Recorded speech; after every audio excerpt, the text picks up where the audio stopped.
now we gotta get in here and got my cheesy fender aligner extender here. Pop all these free. This whole push clips, get a little trim tool, pop them out to get this front section free. There's 2 bolts, 10mm bolts that are up in here behind this section that you got to get to get this free from the upper fender. And then there's the side marker and fog light connectors that got to be popped, and it'll be the same on both sides.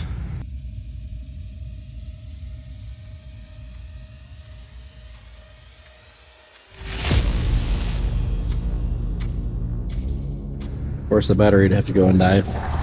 Once you got all the clips all popped free, my like little tabs here that are actually attached in the back here, I popped off, so that's off on its own. But you got connector here to the fog light, and then the connector here to the side marker. Those will need to come out. And then you gotta get here. There's actually only 1 bolt holding on this one now. Could be wrong. But nope. Yeah, so the bolt that was here is no longer here, so it's just the 1 bolt up there now. Normally on the bottom of the bumper, you have a handful of these bolts towards the front that you would pull off, and I would disconnect it from this tray on the bottom. But in my case, that tray is sandwiched between the splitter and the bumper. So I leave these in place and remove the bolts for the tray back there, which are just 10mm bolts. Pretty sure. I know these ones are. I'm not positive about the back.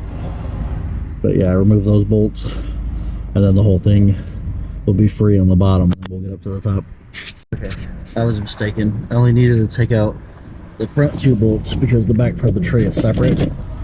Basically the one you pull off if you're doing like your oil change. I'll probably still have to pull those later anyways, just because if I don't, then try to line up this when it's going back on, it's just gonna be a pain.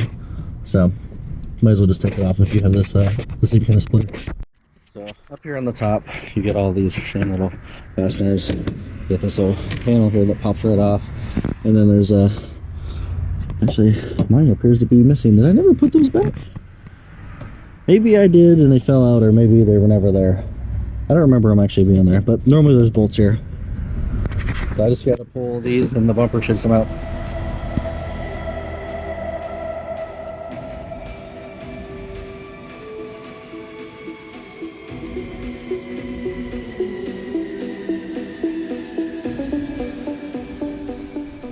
Stock airbox because it's coming out anyways. And then probably can't see it, but this shield will be adjusted as well.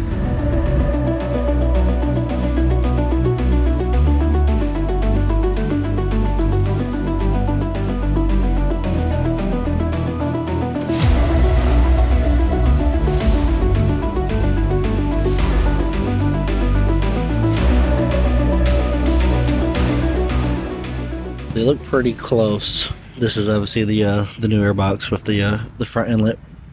If you look at them, it's like, those pretty almost identical, except for the ramps. If you look, this has got a larger flat spot, whereas this immediately tapers down. Kind of same thing here. This is a slightly larger bulge. So, put your filter sitting here. The bottom part of your filter is basically not getting anything in that section. So there's a couple of things that have to be transferred here. You get this grommet. There's like a sleeve for it. Pop that in there. And then there's this little rubber plug thing here. I believe that's it. I'm gonna get some of the foam on there. I think that's everything that has to be transferred. I guess I got a little ahead of myself. So the airbox literally bolts and unbolts and bolts back into the same one, and that little rubber plug falls into a hole back here and then goes in there, and there's a gasket that you put down on the bottom. After that, you got this air duct here that goes in and snaps into the box. To get this in, you actually have to pull 1 to 5 bolts out of the headlight, slide the headlight up, pop it in, bolt it back in. No big deal.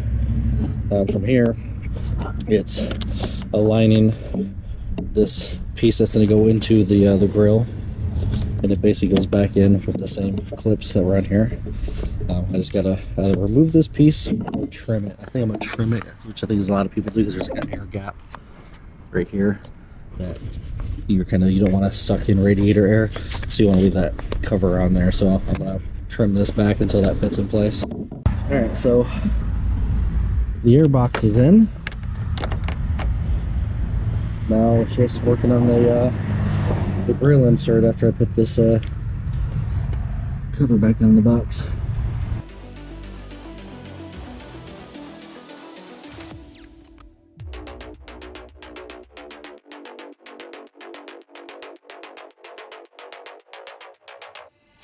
Here, I'm pretty sure all I have to do is pop all these little tabs, and that grill should come out, and I should insert the new one.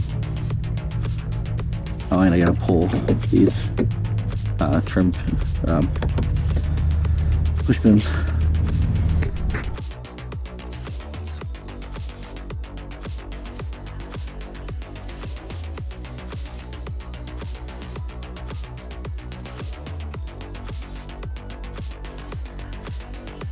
So these ones that are on the end are rivets. You have to push the pin out of the center, which is sometimes easier said than done. Once the pin is pushed out, the fastener itself will just kind of come right out.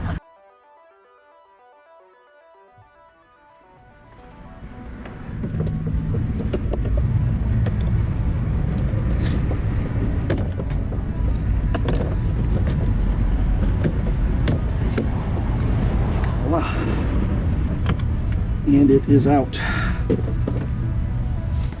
The new grill.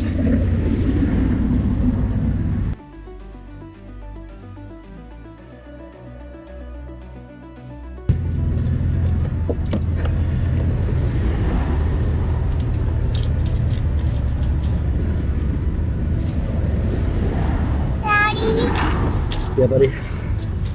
Because it's a tunnel. It's a tunnel? They carved the tunnel. That car. Yeah. Daddy? Yeah, buddy? Mommy's going to eat this. She car's going to go weird. It's gonna be weird. Dad, it's the car's going to surprise herself. It's gonna surprise her. The car's going to. That's so funny. I love my mom with the car. Yeah. So Lauren wants these lights in. These act as both as a DRL and a turn signal. So they kind of like replace the OEM style little vent trim pieces.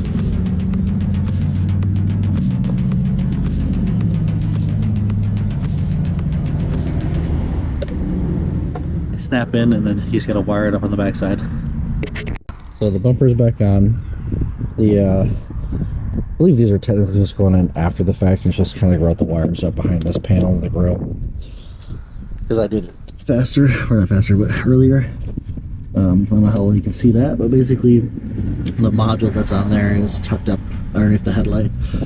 And then I got the wires that more or less got to be tapped into either the side marker or into the headlight. So it has a DRL white, and then it has a amber for doing turn signals, where it'll flash the turn signals. But the DRLs also get a signal as well from the same harness. So like on the passenger side, it's really easy. The harness is right there. So I just gotta tap into those wires. I just gotta figure out which wire is which. I'll just pull up a wiring diagram and I can do that. The original things I was seeing was saying that the 2 reds were supposed to be constant hot, and then the 2 blacks were, constant ground.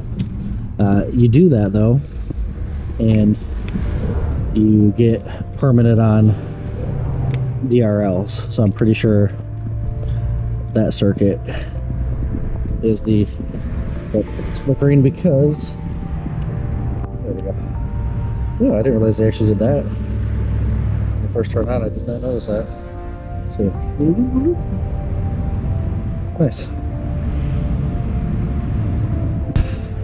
So, basically after I figure out the wiring, I just gotta button it all back together. So after I get it buttoned back together, I'll go ahead and give a demo of the lights, and then that'll be the end of this video.